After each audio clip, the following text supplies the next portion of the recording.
So hey y'all, I was reading some of my poems that I wrote, and I actually forgot I wrote this poem, but I wanted to share it.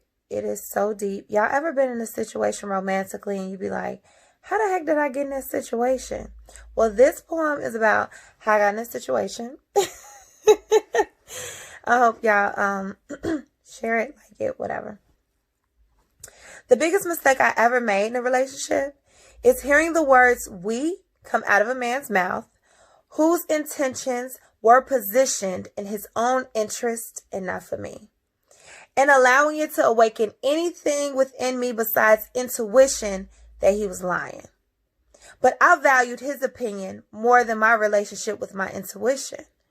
I unfairly exchanged how he saw me for my vision, what he thought of me over my family's wisdom, as if my family would ever advise me against anything that was going to authentically make me happy. But see, I just wanted to make sure that I felt, even if it was fictitious. What I wanted was a love that was passionate and ambitious, but I had been through so much, I thought I was numb. It didn't matter if I was called dumb by everyone else because he called me baby. And for most of my childhood, I had no daddy. My mom made excuses for a man who didn't want her or me. Her husband only allowed me to call him daddy because he was married to Mary, and Mary was my mother. It was strictly a coincidence, which later mutated into an arrangement that I hated, a convenience. An excuse to get him to come to the house, because if he came over, he would of course spend time with my mom. And this was the first time I remember being reduced from a queen to a pawn. I could care less if he came by because he treated my mom horribly. I remember he came by and he bought me a box of chocolates and a bootleg Monica CD. And I looked at my mom and said, CDs are $10. He couldn't get a real CD? And she looked at me and said, be grateful. He is doing the best he can. This is the first time I learned how to make allowances for a man. She was the first to reveal to me that if I can justify it, I must allow it.